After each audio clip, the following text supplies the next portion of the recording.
Hey everybody, welcome back to iSPI Hacks. It's Sarah Beth, Business Incubation Program Coordinator with Innovate Springfield, and I'm back with Daniel Gambrell, Associate with Illinois Ventures. He is going to tell you how to approach a VC. Like, what do you even need to do when you go about doing that? So I'm going to mute myself and pass the baton over to Daniel. Thanks, Sarah. All right, everyone. So our next video here today, just trying to hack VC. We're going to talk about what are the best ways to approaching VCs. The first tip I have on this is to do your homework. Like we've talked about in the previous video, VCs look for very specific types of companies.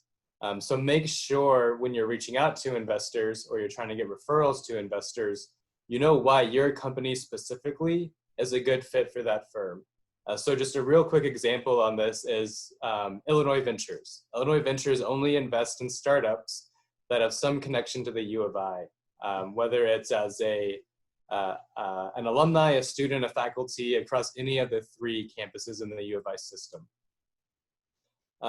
You would be amazed at how many startups reach out to us who have no university connection at all. Whether it's from halfway around the world, from California, they reach out to us and then they may not even be a sector we invest in. So we also only invest in technology startups, and we'll get inbound leads from a whole number of geographies and industries we just don't even invest in. And we state that clearly on our website. So most funds will state their investment criteria on their website, and it's easy to search. They may have a thesis for the types of companies they invest in. They may invest in certain stages and certain types of founders and certain technologies, but typically they'll very clearly state that on their website somewhere. On top of that, you'll want to think about which partner or which employee in that firm invest in your type of company. So typically, most firms, if they invest in different verticals, maybe somebody handles biotech, somebody handles software, somebody handles robotics. Depending on which one you are, you'll want to make sure you're reaching out to that specific partner who invest in those types of companies for that firm. The next thing you want to do is try and get a referral as best as you can. And this just means find somebody in your network who will be willing to intro you and send your information to a VC. It depends on the firm, but most VCs, for every deal they say yes to, are probably saying no to 800 to 1,000 deals. It's easy for anyone to get lost in that, even if you have a referral. And for a lot of VCs, if it's just a cold inbound email, they may not even get around to looking at it. So your best bet is to get a referral. And you can do that by just mining your network, seeing who your contacts know.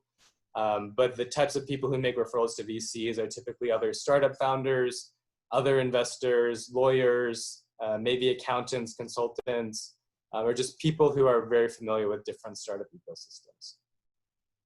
The next thing you want to think about as you're, especially when you think about approaching a VC to invest in you potentially, is you want to build that relationship before you actually need the money. And this is all about risk. Investing is all about trying to decrease as much risk as you can.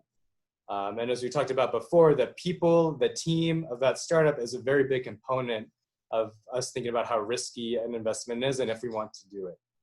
And one really big way you can decrease the risk on the people side is just building a relationship. Getting to know somebody, figuring out if they're trustworthy, but also them getting to know you, just like any type of relationship. And so start building that before you need the money, whether it's meeting them at different startup meetups or getting that referral and trying to just get in front of them early, letting them know what you're working on, but that you're not raising money at the time. All of those can be good ways to start building that relationship before you actually need the money. The last thing, if you can't find a referral and if you do decide to send a cold email, don't throw the kitchen sink at that investor.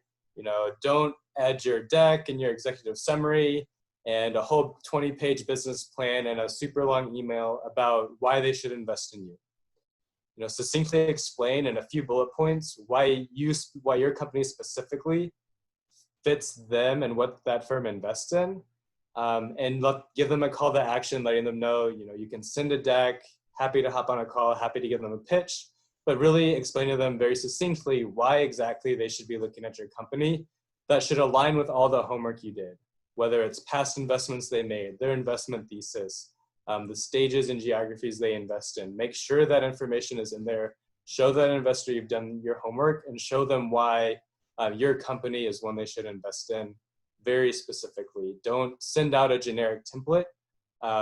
Be very specific when you're doing this. And I think those are really the best general tips I have. And looking forward to chatting more about how to hack VC. Awesome. Thank you so much, Daniel. And thanks everybody for tuning in. We'll see you soon for our next iSPI hack.